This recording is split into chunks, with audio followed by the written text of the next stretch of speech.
They just captured 3 suspects from the Julio Foolio footage that came out from the Holiday Inn. The guys that were seen masked up wearing all black that sprayed down Foolio's car, the Dodge Charger, they were now captured, and the feds found out exactly that they were the same guys from the video. The feds made contact with the first suspect that was arrested, and he admitted on the camera footage that he was paid to do the hit. And so they got that guy to basically snitch and tell on the 3 other suspects that were seen in the footage.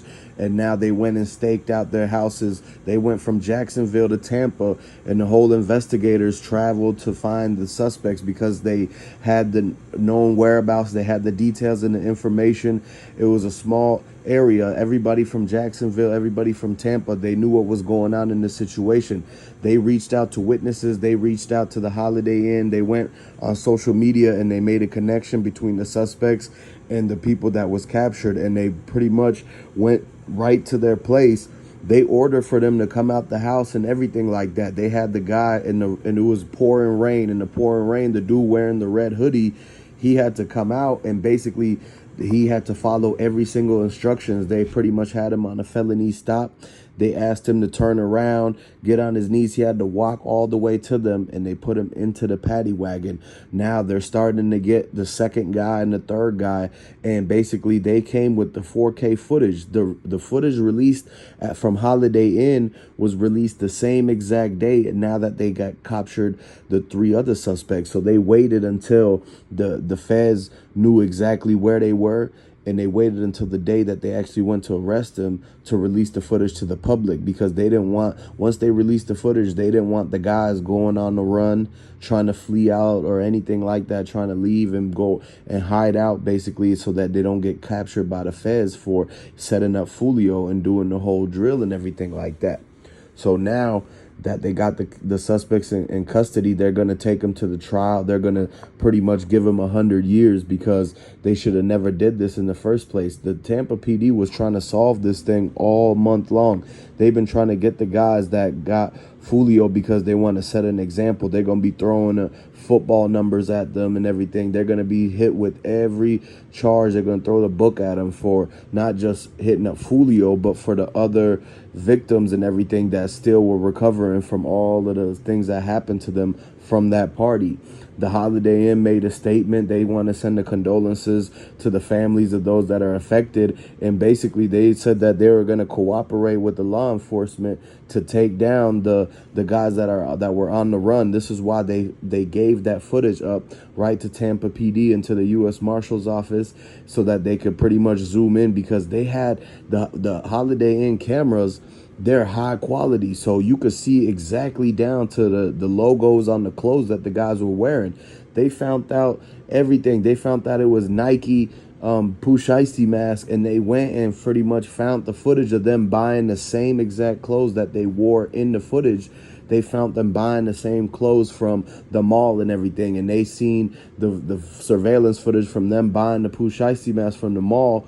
And they zoomed in and they basically caught the guys' faces. And this is how they were able to figure out who exactly it was. And then with the help of the other witnesses and the people that knew that same guy, a lot of the dudes that hung out with that same guy were the ones who was pretty much giving up his information. Because when they went around asking everybody to help with this, and they had a reward out for anybody that would lead them to the capture and to the arrest of Folio's hitmen. And so it was a whole operation. They used every single resource. They knew that it was people out there that had seen what had happened and that they could help by providing a statement of the description of the suspects and everything like that. They also asked the people who attended Folio's party, if they had ever seen these particular people on social media or anything like that. And this is how they got their leads. Remember, from the first day, Tampa PD said they already had leads and they already were pretty much tracking down the people that they were going to get.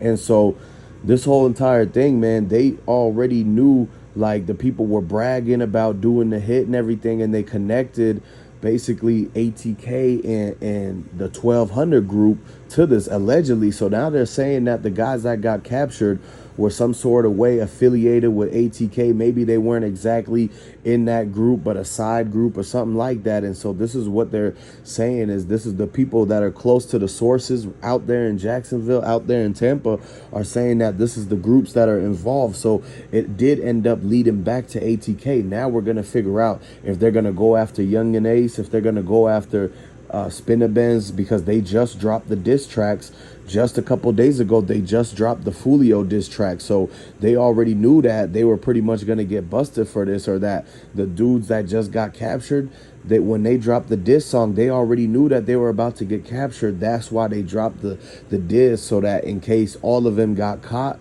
that they would have the diss already out there and everything. So this is not shocking. They knew that with the guys that were already telling, with how many witnesses there were, with it all being caught on footage, it was just a matter of weeks, a couple weeks, until they caught all of the suspects from this. Now they're going to further go on and figure out who sent them, who put them to this plan, whose idea was it to do the setup and everything like that. So they're going to find who the mastermind is, and they're going to try to get the guys that just got captured, the hitmen, they're going to try to get them to tell on the higher up and their bosses and everything like that, because these guys just didn't randomly choose to pull up to that hotel and get in an altercation. They already were told, go to that spot. They were told by Julio's ops that to do this and everything like that. And it was because they put money on his head. It was because of the orders that they had to take from basically them being in a group and them being in the streets and everything like that. They got people they got to answer to and all that. So when the call came in at 5 in the morning and they said they found Julio at the Holiday Inn and that he was saying to slide on IG and all this type of stuff, these are the guys that they sent out. And so they must have already been in Tampa. These dudes must be in Tampa, but they still connected to the dudes, the street dudes in Jacksonville. So when they needed to make the call, these are the dudes that they called. And so that's why rappers had to be very careful, because any city that they go, their ops could know people in that city and they could be a side group to the main ops and all that. And so this is how they were able to get people at Julio's location, because they already had the dudes that were in the same town, in the same city as them. Matter of fact, word on the street is they were going to go to Folio's show anyways. So something would have happened anyways in Tampa at that time. If it wasn't that night, it would have been later that night or the next night. And it seemed like they were tracking and following Folio everywhere that he went, so that they could try to get the revenge. They could try to up the score, whatever it is that they were trying to do. He was already a marked man. It was a lot of people that were trying to take him out. Yungeen Ace, all these dudes that's pretty much been dissing him and all that, they're really connected to the guys that they just captured right now and put in the back of the paddy wagon. So now we're about to find out what's the real story behind all this. What's the connection? Did they send the dudes that just got captured to hit up Folio? And did the hit come from Yungeen Ace, is what everybody's thinking. And so now everyone's sitting back like, okay, now this all unraveling, is all coming to light. Everything that was done in the dark is coming to light, and the whole entire situation revolving around Julio Foolio, Yungeen Ace, is about to get exposed, and people are about to find out and what's going on, and the indictments are going to hit. A lot of these guys, they don't want to get in trouble for this. They don't want to do the time, so they're about to start telling and ratting out on all these, and we're about to see a lot more people get locked up for this. And so let me know what y'all think about this. Let me know where y'all from.